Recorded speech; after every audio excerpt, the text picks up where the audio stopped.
Good evening and welcome to live stream at the Upper Room. My name is Ron Strand. If you're joining us for the first time, welcome. We're glad that you're here, and I'm really excited about tonight's show. But if you haven't followed us on Facebook, please do so. We really love to have you follow us so that you can be aware of when upcoming shows and events are coming. And also, if you have friends that are not on Facebook, let them know that we are also on YouTube, and you could subscribe to our YouTube channel. Both are at the Upper Room Presents. That's the Upper Room Presents. I'm really excited tonight to have Joe Pinion with us. I've been looking forward to this. Joe's a stand-up guy. I've gotten to know him just a little bit, and we're going to get to know him a little bit better tonight. He's an anchor and a TV host at Newsmax. He's a journalist, a businessman, a politician. He's founder of Pinion Enterprises, and he's been a political analyst at CBS and on Fox News. Would you please welcome Joe Pinion? Hey, Joe. Good to be here. Thanks so much for having me. You bet. Thank you for being here. Hey, I wanted to just kind of get a little background on you and kind of find out where your worldview kind of comes from, your political views and so forth. And then we'll jump into some issues of the day. Does that sound okay? Sounds perfect. But yeah, obviously good to be here with you. I'm from New York, originally born and raised. I grew up in Yonkers, New York, which is about hop, skip, and a jump outside of New York City, one of those first outer boroughs when you exit New York City proper. But, you know, as far as my views are concerned, look, the running joke has always been, how do you get a black Republican from New York? And the trick answer is, have a mother that works a lot, leave them at home with a Jamaican grandmother, and then have him shuttled back and forth to and from school by old Italian guys listening to the oldies. And out pops a black Republican.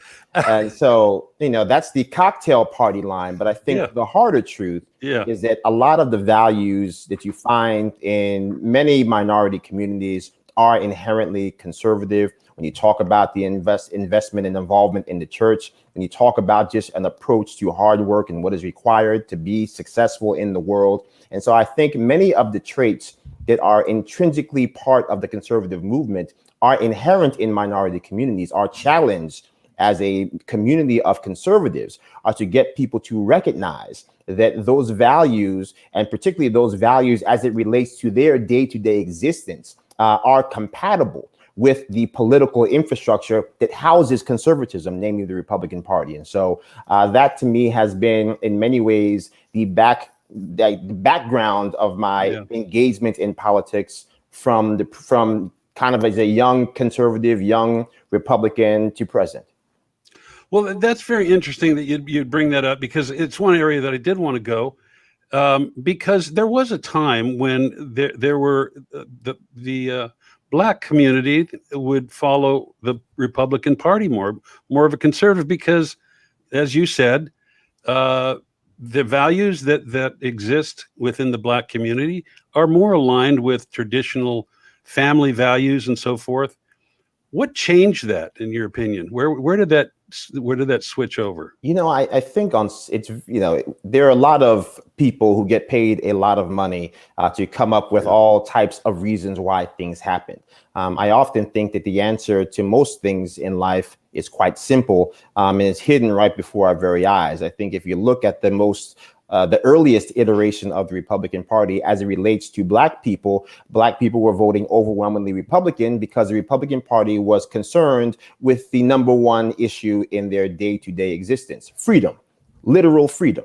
And so I think if you look at it from that standpoint, it's very easy to understand why black people would gravitate to a Republican Party, because the number one issue, the number one problem that was the anchor on our success, the anchor on our ability to navigate the world in a manner consistent with the America that was put on paper, were these inherent laws and non-existent kind of obstacles that prevented black people from being fully integrated members of American society. And so I think today we find ourselves as a Republican Party too often, I find, not listening to the needs of the people, talking at people, but not actually responding to their needs. And so I think politics is best when you have a political party that is both responsive to people's needs and accountable to the promises they make. And so it's not enough for us to sit here and talk about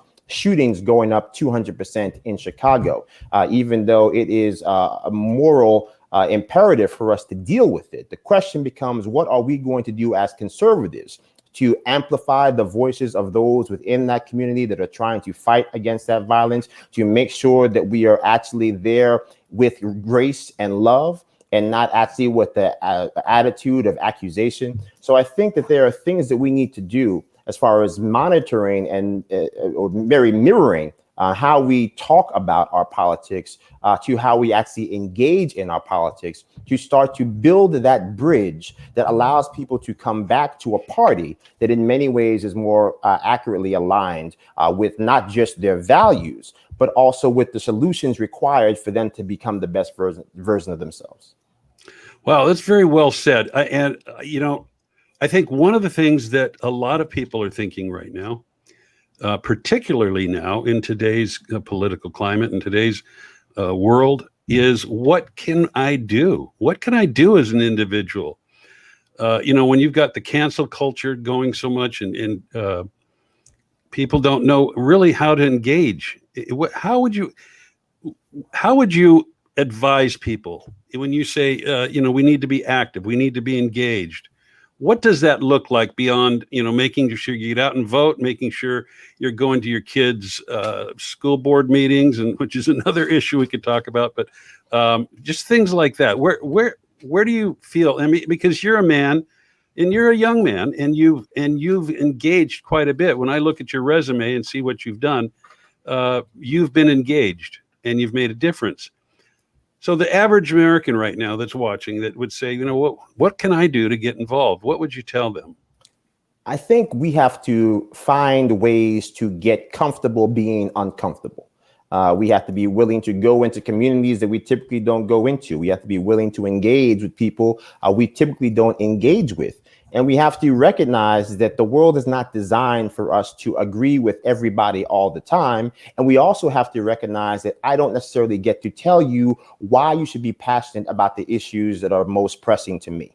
And so I think all of those things converge. I think we see them today with what I call this formation of uncommon American coalitions. We're seeing it right now in Virginia. I think Youngkin has a good chance of winning there. But even if he doesn't win, I think that the message that's hidden there, the canary in the coal mine, is that the largest coalition in politics is not Republicans or Democrats or independents, but parents.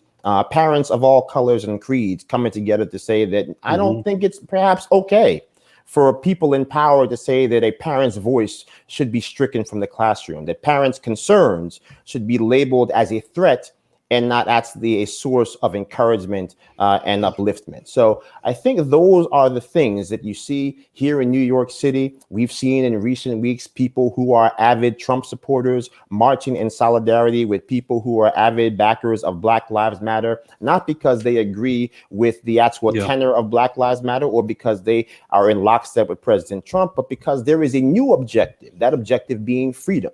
That objective being able to say that if you're somebody who says that housing is a human right, who says that healthcare is a human right, that says you people should have a right to work, then how does that same person turn around and tell 70% of Black people aged 18 to 44 living in New York City that if they are reluctant to take a vaccine, they should be fired from their job, they should be kicked out of their housing, they should find themselves without a roof over their head or the means to support their family? I think that there are a lot of new American coalitions forming together because there have always been more that unites us than divides us. And I think that our politics have been structured in such a way that they have been able to use the few issues we disagree on as a wedge to prevent us from seeing the human spirit in the person living next to us. And so I think more and more we are finding people are willing to stop kicking their neighbor when the politics of this nation forces them to confront the reality that the pain of their neighbor in many ways is commensurate with the pain they're experiencing in their everyday lives. And I think that that's going to hopefully form a new path to make sure that we can have a new kind of politics that gives us the America that we all deserve. Well, very well said. Folks, if you're just joining us, we're talking to Joe Pinion tonight. And Joe is a on-air anchor and commentator at Newsmax. There he is. There he is. Joe, I want to drill down a little bit about what you said, and because you unpacked a lot of stuff there, and we'll kind of go back and try to pick it up. But you brought up the Virginia gubernatorial race right now, which is going to be tomorrow. Terry McAuliffe, an entrenched Democrat establishment, left-leaning person, and against this new businessman, or not new businessman, but new to politics, I guess, in Glenn Youngkin. What is his name? Youngkin. And the tide is turning there because wasn't he already governor? Was he an incumbent, or was it? So in Virginia, you're not allowed to run for 2 consecutive terms as governor. It seems that even when you only have 1 term, the governors find a way to get into trouble. So down in the Commonwealth of Virginia, you are not actually allowed to run for 2 consecutive terms. And so what has happened down there, and I think what is starting to happen, is that you have somebody trying to return to the governor's mansion, trying to act as if somehow the most pressing issue on the minds of Virginians is their hatred of all things Donald Trump.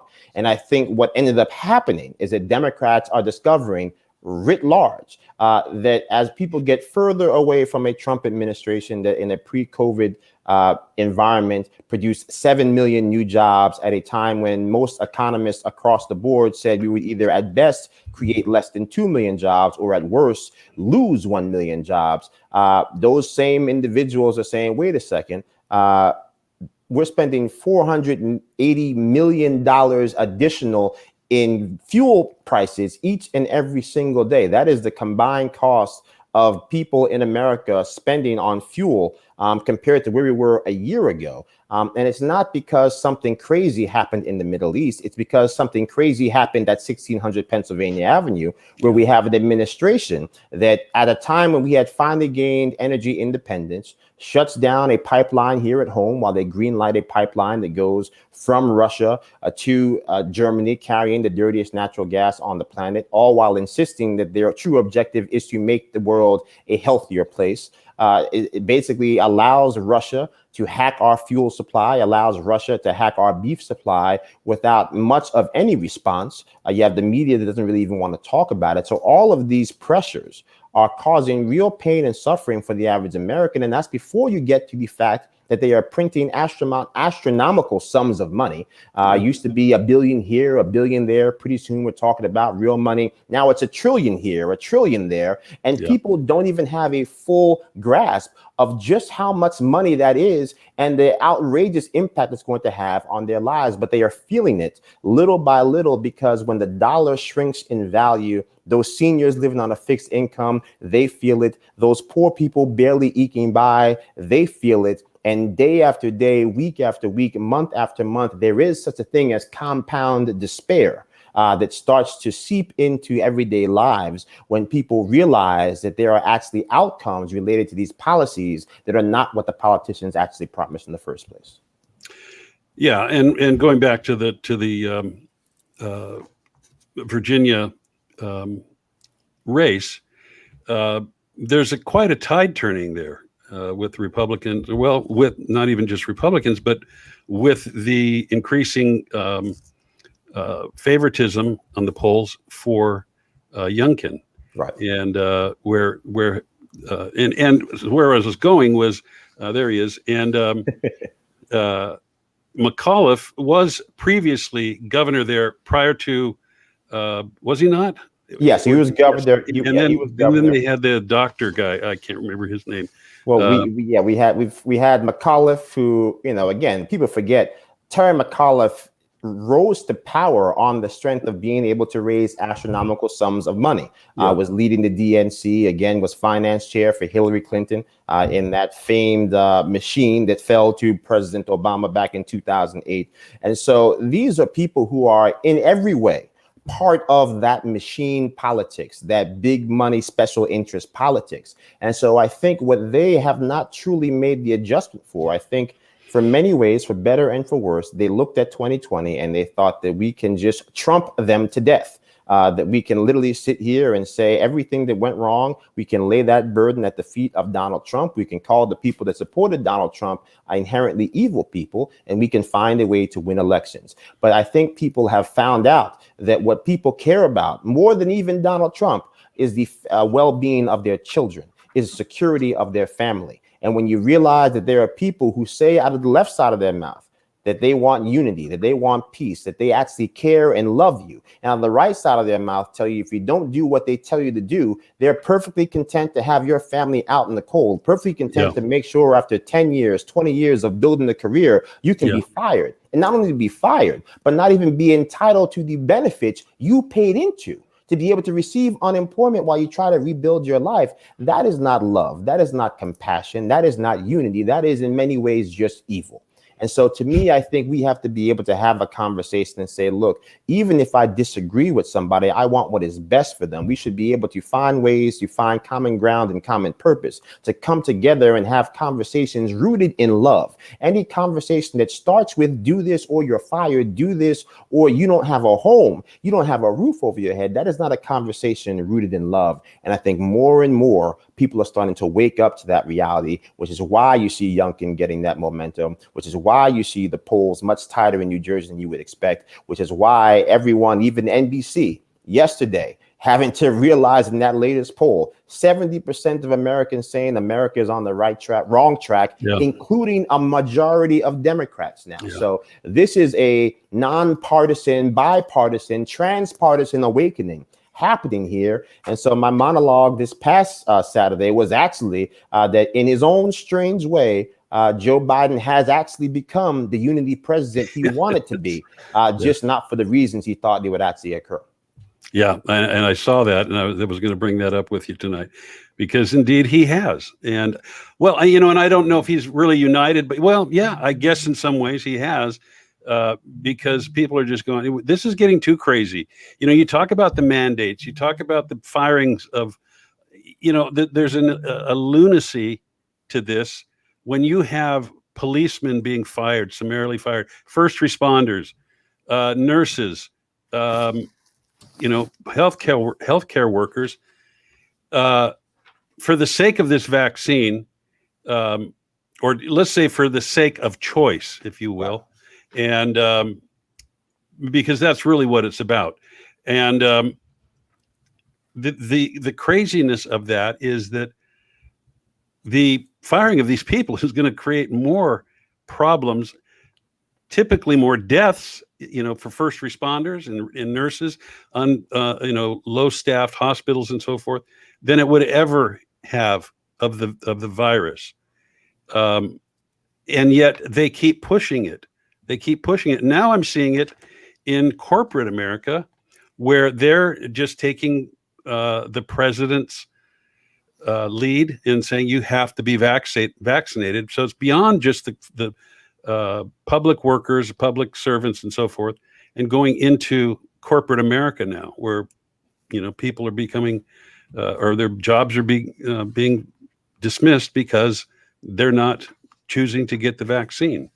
Absolutely. I mean, I think there's a few things there. Number one, even if you believe that mandates are a good thing, you cannot mandate a drug when you have indemnified the drug maker of any and all wrongdoing, meaning that we as a government decided that in the interest of getting this vaccine produced in rapid time, in record time, we would indemnify the drug companies and we would indemnify even the FDA for approving the drug, which means that if anything goes wrong at any point in time, you have no legal recourse to sue Moderna. You have no legal recourse to sue Pfizer. You have no legal recourse to sue the FDA.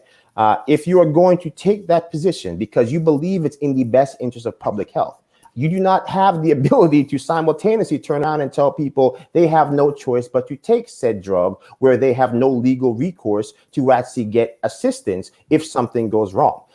You can't do both things at the same time. And so I think in many ways that is the greatest offense. And so when you have a drug that by and large people have said is safe, then the question I ask is, Well, you just printed $6 trillion.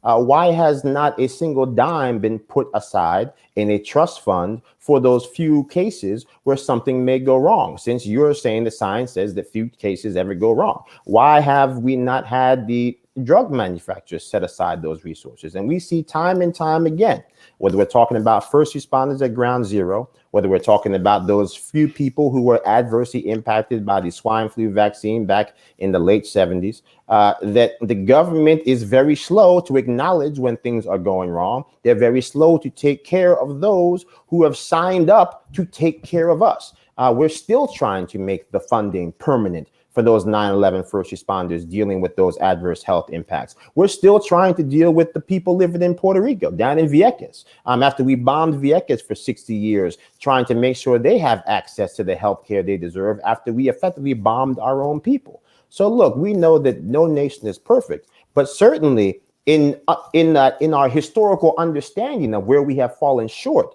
of God's grace, certainly we should be able to have a conversation about making sure that the new policies we pass have that history and that knowledge built into the decisions we are making today. And so I think that that's why you see so many people who are reluctant, hesitant, whatever you want to call it.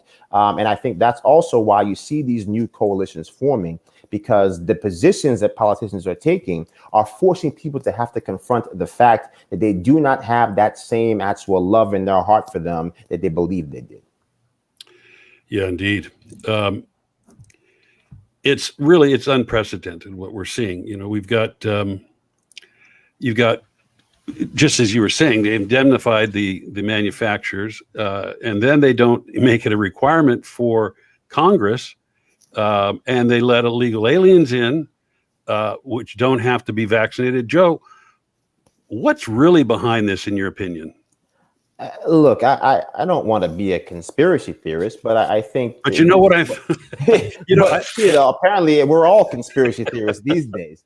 Yeah. It turns out all the conspiracy theories turn out to be not so far from the truth. Well, that's the reality of it, and that's what's funny. But go ahead. But yeah, I mean, I think, look, there is such a thing as failure by design. We call it failure because, as President Trump said after he came down that escalator in 2015, either you have a country or we don't. And what we understand to be a country is that there is value in citizenship, that there is value in people having skin in the game.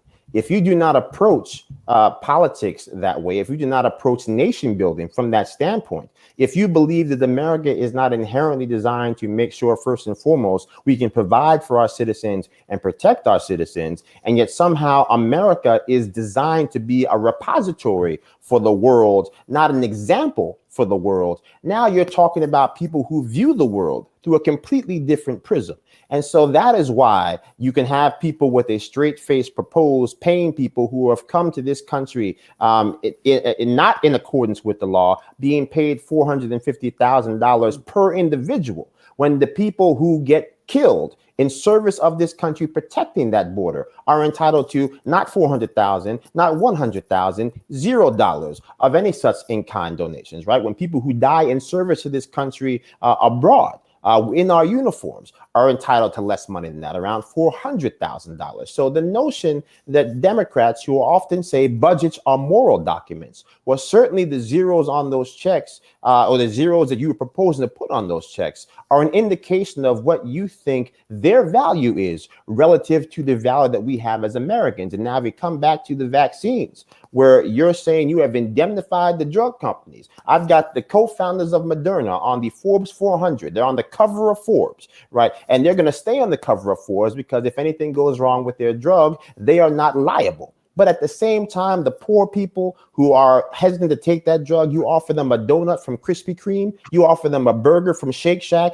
Again, it's showing what you believe their life is worth. What value do you place on their life? And I think more than anything, right? Because look, I'm fully vaccinated. I think, and for many people, maybe that's a good choice for them to make. But you have the right as Americans to make that choice for yourself, because just specifically, vaccines inherently, people who are vaccinated do not get sick. People who have the smallpox vaccine do not get smallpox. People who get the chickenpox vaccine rarely get chickenpox, right? We're sitting here, even though it is a record low, still on a higher than normal level of breakthrough cases. So I think at some basic level, we should just be able to have a conversation. Are we talking about science, or are we talking about what you think is best for society writ large? And if that's what you're saying, then just acknowledge it so that we can have an honest conversation, because ironically, not being honest with the people in many ways is the largest driver of the hesitancy in the first place.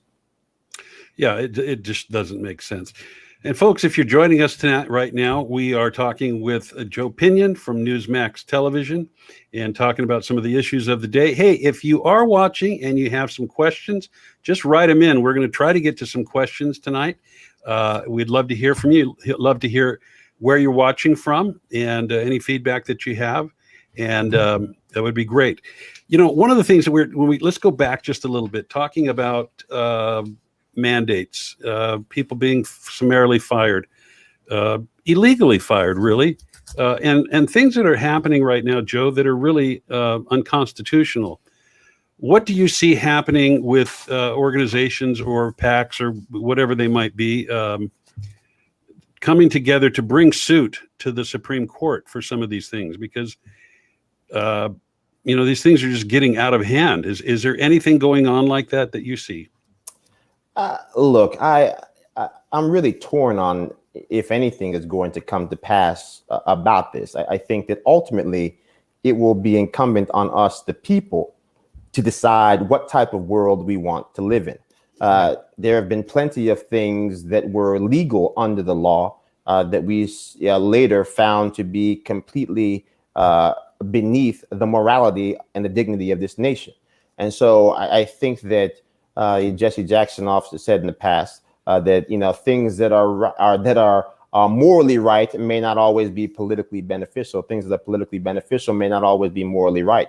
And so I think that we have to approach our current condition through that same prism to understand we have to demand the America that we seek. It's not just going to be handed to us. That famous phrase, what have you given the people, a republic, if you can keep it. It's our responsibility to keep it. And that means making sure that we have concern, respect for our neighbors. And to me, even as somebody who is fully vaccinated, saying that, look, if I believe that the vaccines work, if I believe the sole purpose of the vaccine is supposed to reduce the amount of people who get it and make sure that the people who get it don't end up in the hospital and those who end up in the hospital don't die, then I should be comfortable with people who, for whatever reason, have chosen not to get the vaccine, not being summarily dismissed from civil life.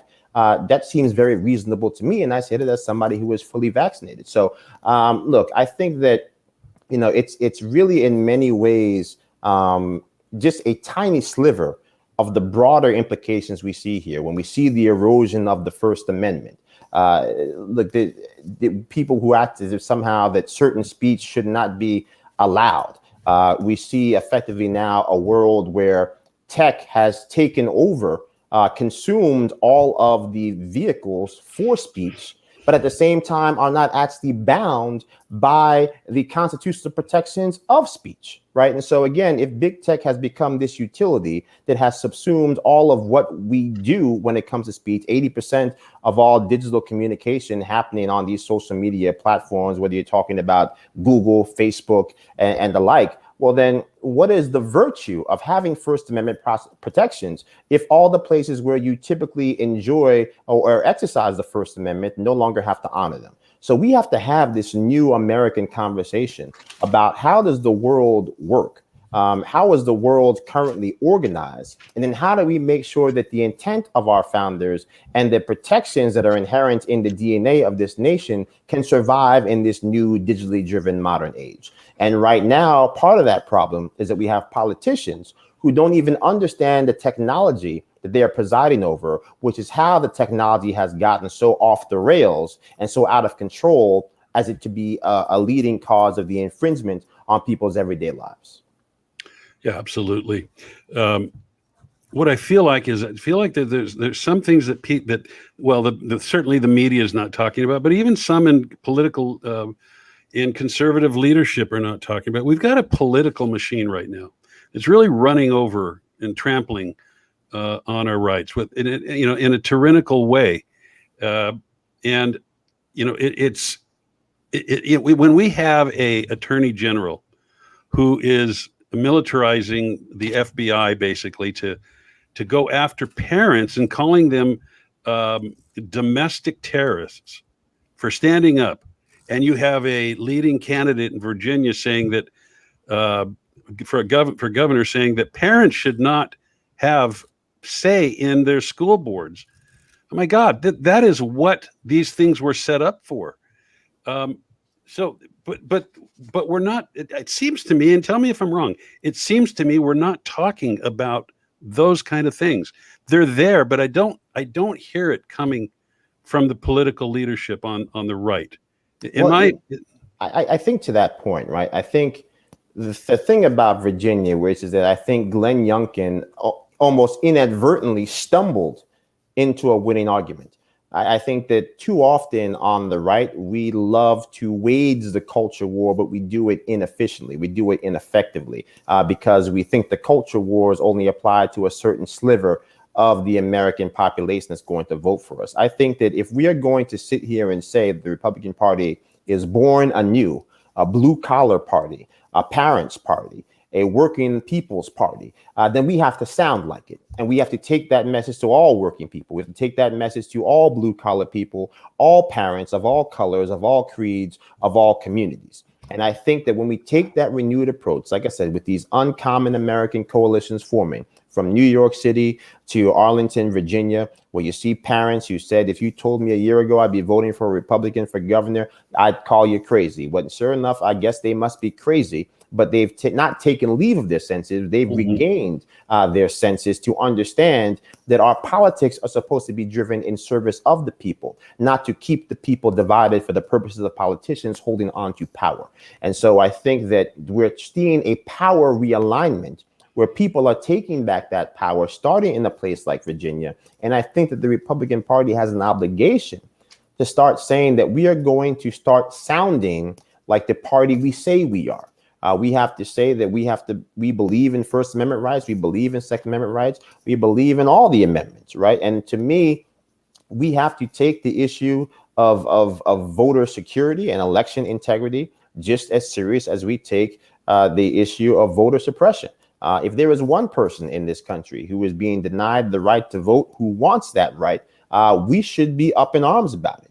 And I think in doing so, that also gives us the moral high ground, the credibility to be able to have real conversations about election integrity, right? To me, if you look here and talk about what Democrats have proposed with some of these election laws, what they have basically said is there is no existence of fraud in our elections. Therefore, we no longer have to worry about having these laws in place that prevent fraud from occurring, which does not make any sense. If you lived in a home for 20 years or a community for 20 years and everybody locked their doors and there were no burglaries, you would not say, great, this community is so safe, everyone should take the locks off the doors. That doesn't make any sense because it would mean that the results that came after might not be typical of the results that came before because you changed the conditions of the landscape, right? And it's the same thing that's happening right now. We have to be able to make better and smarter arguments to reinforce to people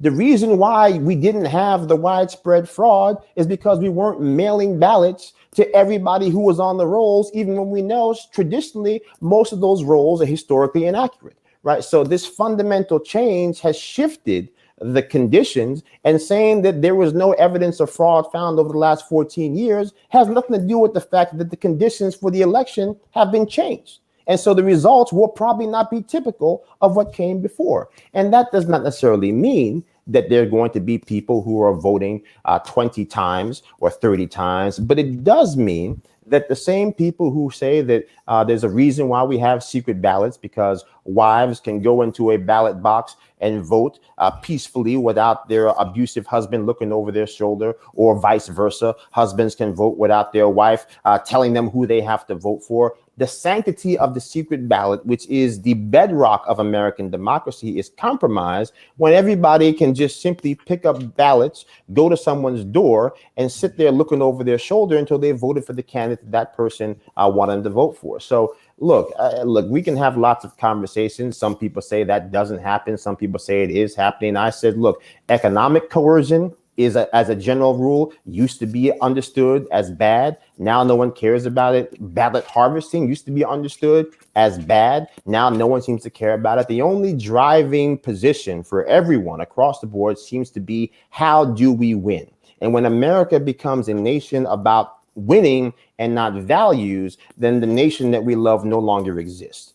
So we just have to make sure that we are making the principled argument in all ways, at all times, to ensure that when we get to the end of the day, we have a nation worth defending. Indeed. Well, let's talk about the integrity of voting, because we have a 2022 election coming up. And I want to talk about a couple of things there. And by the way, folks, again, if you have some questions, type them in. It looks like we have one or two. We're going to try to get to them toward the end.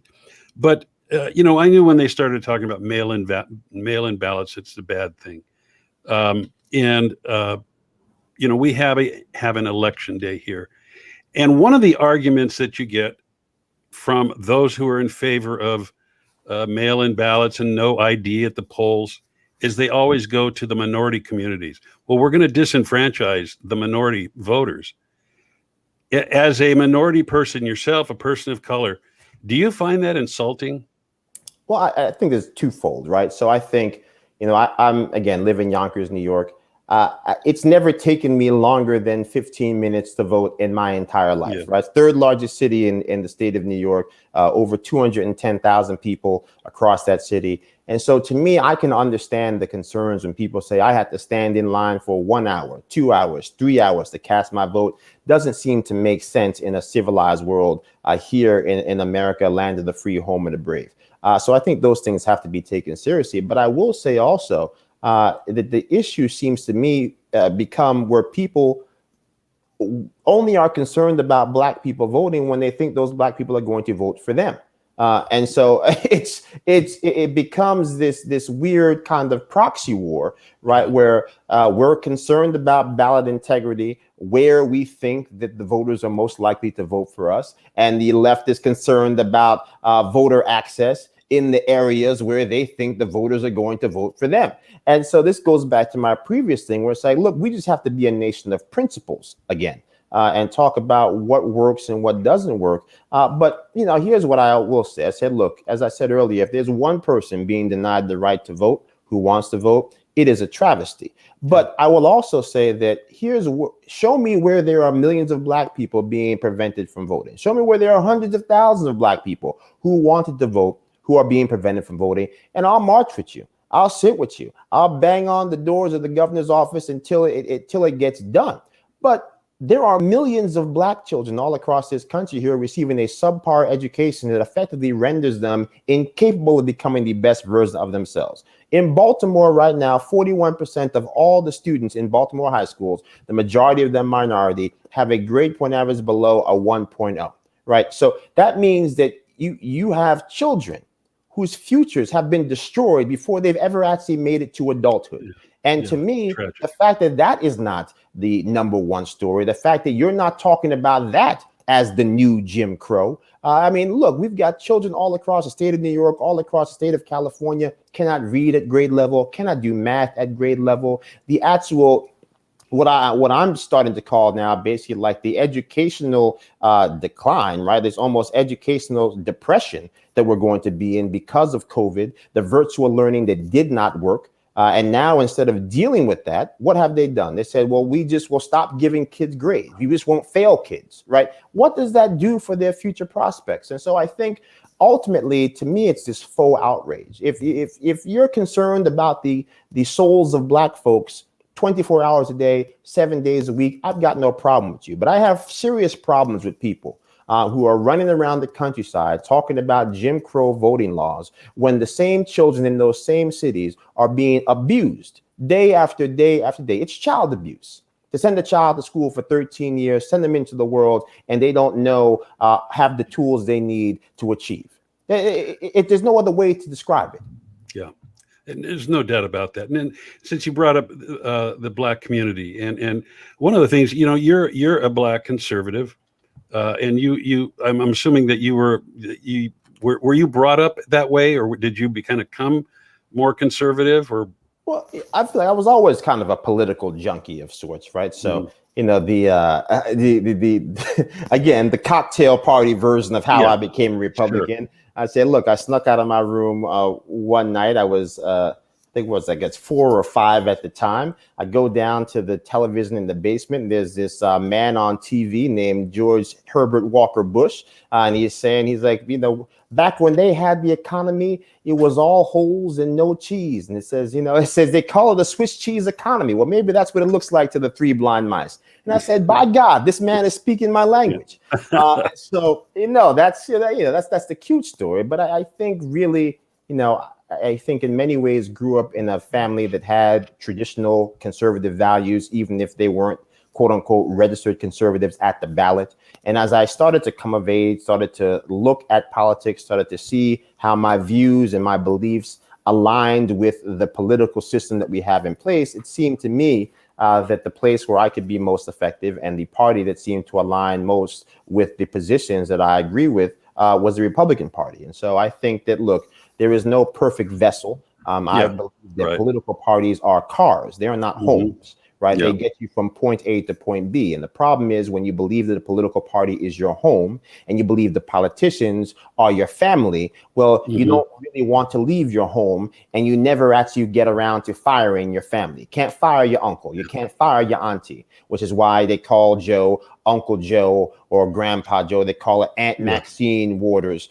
right? Because you can't fire auntie. You can't fire your uncle. And so I think that that's what happens in our politics. But that's really how I came to really just look at what I believe in, right? And say that if I believe that 70% of the outcomes I want to see in the world are supported by one party, then I think that's the party that I need to be in. I think that that's what happens, right? I tell friends across the aisle all the time, it's not that I don't believe in achieving what you want to achieve. I do not believe in the methodologies that your party is espousing. And I don't think those methods will ever get us to those outcomes that you say that we are striving for. And so that, to me, becomes where we are in America today, what I call a love language disconnect in our politics, right? Some people, they want acts of kindness, right? Some people want attention, personal time and affection. Some people, their love language is gifts, right? And so I think that we are on the right side of the aisle, a method people, dealing with people on the left side of the aisle who are an outcomes people. And I think that when you go to people who are completely obsessed with outcomes, talking about methods, it seems as if you don't care. It seems as if you're not invested in what they believe in. And so I think we have to find a way to tweak our message to let people know that, no, I want those outcomes. I just don't think that you realize that the methods that this person is trying to sell to you will never actually get you there. Will have you with exactly what you need to stay exactly where you are, which is with less than you deserve.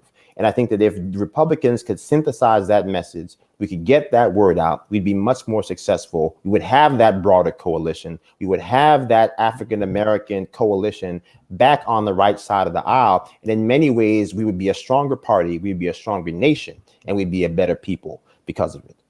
Well, that's very well said. And one of the things that I wanted to ask you with that, and when you bring up the Republican Party, giving the right message and connecting with the Black Americans more, we saw a increase, a surge, if you will, in Black support for Donald Trump. I don't think it was any kind of support for the Republican Party, the establishment. We talk about that. I've always been a very die-in-the-wool Republican, and I used to be very dedicated to the party. No more. To me, it's conservatism. And yes, the Republican Party best fits my worldview and my political stance. But what was it that resonated with these Black voters who came out for Donald Trump in record numbers, and why? And I guess the question is, whoever is the candidate, or whatever, not just presidential, but whatever conservative candidate, because they're not going to just come out to the Republican Party. Right. They want a voice, and Donald Trump gave them a voice. What does the Republican Party need to do to change that? Because I was so heartened when I saw so many black people coming out to a conservative platform, if you will. Right. So what do you think needs to happen there? Well, I think it's a few things, right? I think if you look at how the increase in support President Trump had in the black community, even in the Hispanic community, first and foremost, not all these communities are monoliths, right? The needs of black people in Mississippi different from the needs of black people in New York, different from the needs of Hispanic people in Florida versus the needs of the Hispanic community in New York. So there are all these different things, but I think the unifying thread between the rise in support that we saw were people who were able to take a step back and realize that they'd seen the first real measurable change in some of their financial outcomes that they'd seen in their lifetime. And so I think on some basic level, you can't deny 7 million new jobs. You can't deny increasing wages for people of all walks of life, people of all races and creeds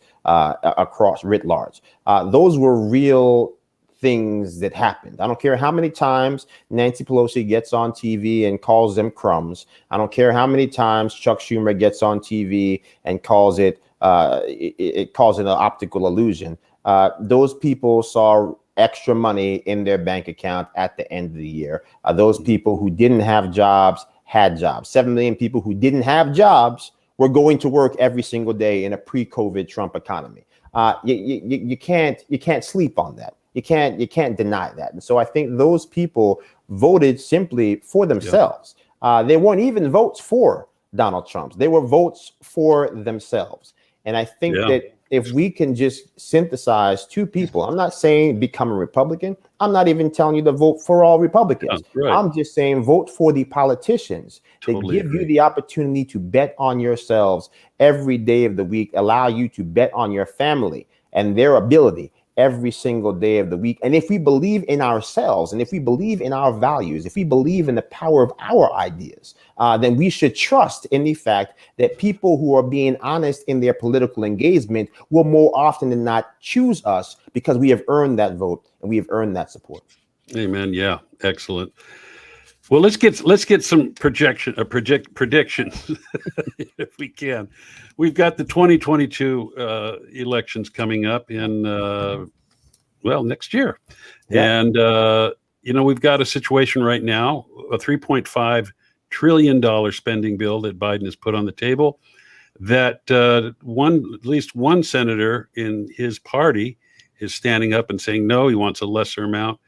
And we're right at 50-50 right now with Kamala Harris tie-breaking in the Senate. What's your prediction for the House and for Senate races coming up in 2022? Look, I think that Republicans are going to win in a landslide in these midterms. You go back to this NBC poll that came out yesterday, which again, over 70% of Americans saying America is heading in the wrong direction. Presidents have never seen this type of erosion in 1 year alone. You have to remember, again, today was the first day of November, right? We still have a whole month to go. So we're talking about 10 months into a term, less than 10 months into a term, really. This president is underwater in ways that in some ways no president has ever been before. And so there is such a thing as when the narrative gets baked in, when you have the man who says America is back, while you have people who are news reporters in Australia saying that he needs a hot soup and a nap in a nursing home, right? Like these are the types of statements that are being made. And in some ways, it's really a sad state of affairs because it's very sad. I think on some basic level, if there was a mistake that was made by the Trump administration in that reelect, I think it was this notion that you could turn Joe Biden into the devil. And I think that even people who somehow believe that where we are today was inevitable, that he was not up for the job, that the policies that he was going to inevitably yield to were going to take America in the wrong direction. Most people, if you ask them, they like Joe Biden. They think he's an affable, likable, decent enough man. And so I think we just have to get to the point of saying, look, he's not a bad man, but he's not equipped for the job. That perhaps that these Democrats are not bad people, but they do not realize the pain and suffering their policies are going to visit upon you and yours and your loved ones. And I think that that is a much more powerful message, if for no other reason, because it is true. That we used to understand that, yes, your neighbor could have different politics and you might hate those politics, but you could also love them. You could love their children. You could want to make sure that you could work together to make your block the safest block, make your community the safest community, and make your city and your state the best place to make a home. So I think that we just need to get back to that type of unilateral love and compassion, grace and caring, to say that, look, we have a vision for this country. That vision allows us to make sure that everyone has equal access to opportunity. We are not going to give in to this nonsense of equal outcomes, because you cannot ensure equal outcomes in a fair and just world. In fact, it is the antithesis of fairness to say that you can have equal outcomes for everybody, because that is inherently not fair. But what we can do is provide people with the opportunity to, again, bet on themselves, to allow them with the choice to say that, look, in a just America, every child should have the ability to get access to a good education. Every person who wants to college should be able to have a pathway to go to college without finances being a barrier to that. But the solution to that is not to just start printing more money. Because what is the virtue of a free college education if you're simply learning stuff you're already supposed to have learned over the previous 13 years for free on the public dime, right? So what we've done is we're not even having people getting college degrees. We have just extended high school by an additional 4 years to get people to where they should have been 4 years ago. So that is kind of the disconnect here, where it's Democrats always love a new program. They always love some new type of spending. But if the programs and the spending don't actually yield the results, the solution cannot be more programs and more spending. The solution has to be, how do we make sure that we actually have policies put in place that are going to yield better results? And we have the data. They're telling us trust the science all the time. There's 40 years of data that tells us what works in schools, and there's not the political will to do it. There's 40 years of data that tells you how you build a robust political middle class, and we don't have the political will to do it. So I think that at some point we just have to demand the leadership that we need. Otherwise, we are going to get the leadership that we deserve, which has left us in a very vulnerable place currently here in America. Yeah, that's so true. Well, we're getting to the close of the hour, but I wanted to, Marisa, do we have any questions tonight? We've got one question. I thought I saw two of them there. I think we saw one that said, well, if you could scroll, let's see, where is it? There's there's somebody both you and I know. Joe, my daughter, Taylor Strand. Is Joe working on writing any books? And what's next for Joe? Was that a setup? It's a setup. It's a setup. Yes, I'm full disclosure. I got to know Joe through my daughter, Taylor Strand, who works in quasi politics, and Joe was gracious enough to come on. So go ahead. Oh dear. Yeah. So we're working on a book. Really, it's trying to find the time to finish it the way I want to finish it, but really talking about this eroding Black coalition within the conservative movement, how we lost that Black coalition, what are the steps we can take to get it back, to make sure that we are a full party and a more robust and successful nation. So I'm hoping to have that done soon and very soon as well. So we can look for that soon then, huh? Absolutely. Excellent. You should follow us on Instagram and Facebook and all those things, just so you can get all the updates. Okay, give us those, and I'll have Marisa put them up on the screen here. Absolutely. You can follow us at I am on Instagram, instagram.com/I am Joe Pinion. You can follow us on Facebook. Facebook, I think, just simply Joseph Pinion III. So you can find us there. Follow us. Stay engaged. Because surely, again, it's all fun and games, but in a real true sense, Americans still stranded on the ground in Afghanistan, at a time when the world is less safe today than we were 10 months ago. China becoming the chief underwriter to the terrorist threat to the Western world, sending money to the Ayatollah, sending money to the Taliban, taking over that airport and working with the Taliban to start actually reverse engineering the $85 billion worth of 21st century military hardware we left behind. And that's before we get to Russia, again, hacking the free world, the Pentagon even admitting that Russia and China could turn the lights out on us if they wanted to. Yes. There's very little we could do about it. They've got supersonic missiles traveling around the planet. Very little we could do to defend ourselves against them. So we are certainly in a pickle here when it comes to making sure that America can remain the preeminent voice for liberty and for freedom. But beyond that, that America can even simply have the ability to protect itself and to exist to lead the world as we know it. Amen to that. And here's a question that I wanted to ask, and I'm glad somebody asked it, because you ran for a state assembly in New York back in 2018, I believe, right? We did. And was not successful in that. But here's somebody that goes by the chairman. Hey, Joe, how about running for office?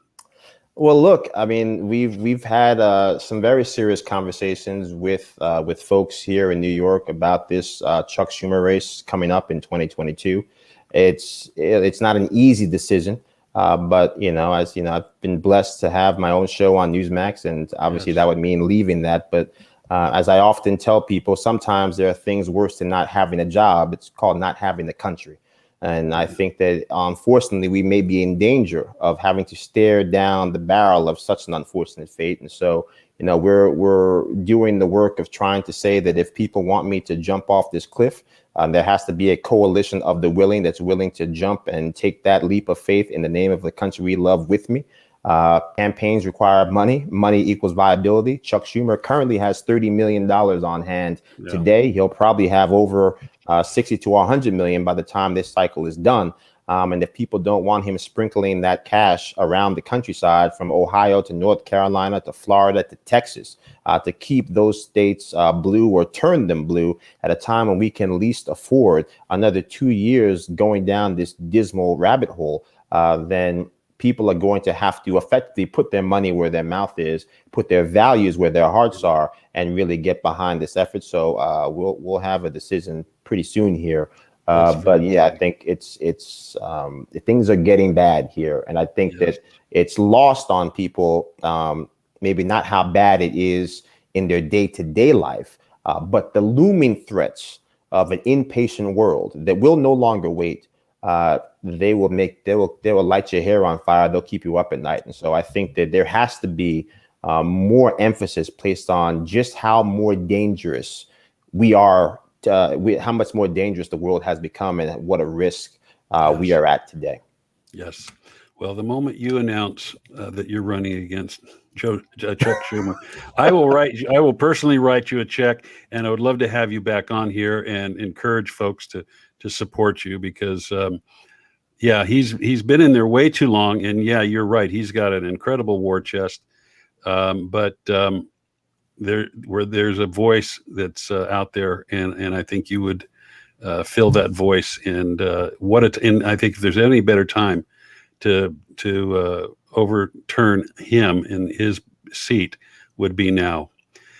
Joe, thanks so much for being with us. We got to do this again. Yes, I would love to. I would love to. It's great. Yeah. Well, I wanted to get into a little bit about your how faith drives your life, but maybe we could do that on another show, because this is a faith-based show that we have here, and so we'd love to explain it, kind of go into depth with that and some of the other things, because I've got 4 pages of notes, and of course we never get to it all, but so I would love to have you back on.